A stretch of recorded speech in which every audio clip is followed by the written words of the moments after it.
여러분 안녕하십니까? 2026년 제2주차 1월 5일에서 1월 11일 사이의 주간 정세 동향입니다. 먼저 정치 분야입니다. 국민의힘 출신 이혜원 장관 후보 지명 둘러싸고 통합보다는 개인 비리 문제가 불거진 상황입니다. 헌법 개정 얘기가 나왔습니다. 여야 합의 6월 지방선거 시기뿐만 아니라 개정 내용과 소수 정당 배제 문제도 주요하게 거론돼야 합니다. 그러나 지금 상황에서 헌법 개정이 지방선거 때 맞춰서 국민투표가 이루어질지는 미지수입니다. 전두환 후 30년 만에 같은 법정에선 내란 속의 윤석열, 사후가 반성 대신 계엄 정당성만 주장했습니다. 공천헌금 사태에 드러난 더불어민주당의 민낯입니다. 즉각적인 대처 못하고 전전긍긍하고 있습니다. 국민의힘 장동혁 대표의 형식적 계엄 사과, 그러나 극우 세력 지지 유지하며 퇴행적 행보를 보이고 있습니다. 검찰개혁 주장하며 경찰 수사권을 강화시켰습니다. 그러나 권력 눈치 보며 여당 비리 수사는 매우 지지부진한 경찰의 모습을 봅니다. 감사원장 직선으로 선출하는 등 감사원 자체를 권력으로부터 독립시키지 않으면 정권이 바뀔 때마다 논란은 계속될 것입니다. 78년 역사 방첩사령부가 해체됩니다. 군대는 헌법과 법률에 의거 국민의 통제를 받아야 합니다. 법보다 주먹이 가깝다고 항상 쿠데타 위험이 도사리고 있습니다.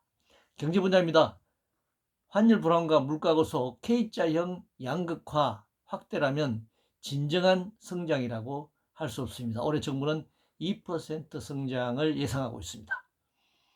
조세재정 안정화 위에 탈세와 탈루 방지를 해야 하고 부자 조세 부담률 높이는 조세 개혁에 나서야 합니다.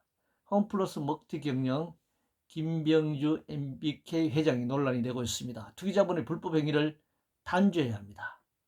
반도체 AI 중심 글로벌 재벌 기업인 삼성전자와 SK 하이닉스 주가만 급등하는 불안정성을 보이고 있습니다. 자본과 노동의 계급적 힘 관계 또는 국가 간 힘의 관계 속에 기업 규제 정도가 결정됩니다. 삼성전자 분기 영업이익 20조 돌파했습니다. 여전히 메모리 반도체 중심입니다. 시스템 반도체가 매우 취약한 상황입니다. AI 기술 장착한 로봇 시대가 도래하고 있습니다. 자본의 집중과 집적, 노동은 자본 통제 속에서 예속이 강화될 것으로 예상됩니다. 사회분야입니다. AI 시대와 상관없이 한국 교육은 이미 교육의 목적과 매우 멀어진 상황입니다. 부동산 투기시장, 금융과 건설 자본을 위한 주택 공급, 다주택자, 임대업자를 위한 주택 정책과 주택 공급은 전월세에 허덕이는 청년, 서민들의 내 집 마련과는 무관한 정책입니다. 의대 정원은 의사들의 선의가 아니라 국방처럼 국민의 생명을 지키는 국가의 책임이라는 전제에서 제도가 마련되어야 합니다. 노인, 장애인 등 지역 통합 돌봄은 지역 주치의제도 함께 시행되어야 합니다. 제주 항공 참사 조사 결과 무안공항 둔덕 때문이었다고 합니다. 국민 생명 안전 부서를 별도로 설치해야 할 상황입니다. 노동 분야입니다. 자본의 이윤을 위한 노동 착취와 노동자 통제 관리 위한 다단계 하청 구조 속 교섭이 논란과 난항을 겪고 있습니다. 이하이발 고용 종말이 눈앞에 온 지금 획기적인 노동시간 단축과 공공일자리 정책을 시행해야 합니다. 유통산업 노동자들의 휴가 휴식권 박탈은 건강한 노동권과 행복 추구권을 박탈하는 것입니다. 생태환경 분야입니다. 기후기술 인류 생존 위에 반자본 탈성장으로 나갈 수밖에 없습니다. 기후에너지환경부가 탈석탄 대신 방사능 지향을 초래할 원전 확대 방향으로 후퇴하고 있습니다. 지방으로 이전한 서울 소재 공공기관 부지는 고층 빌딩이 아니라 공공임대주택과 공원을 조성해야 합니다.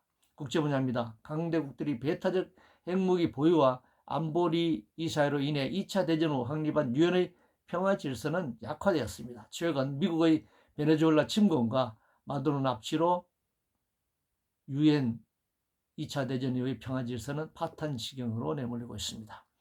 한중 정상회담이 개최되었습니다. 시진핑은 미국을 의식해서 한국 대통령을 국빈으로 초청했고 이재명 대통령은 실용 외교를 선보이며 한중 관계 정상화를 모색했습니다. 그러나 한반도 비핵화는 의제가 되지 못했습니다. 이상으로 2026년 제2주차 주간 정세 동향이었습니다.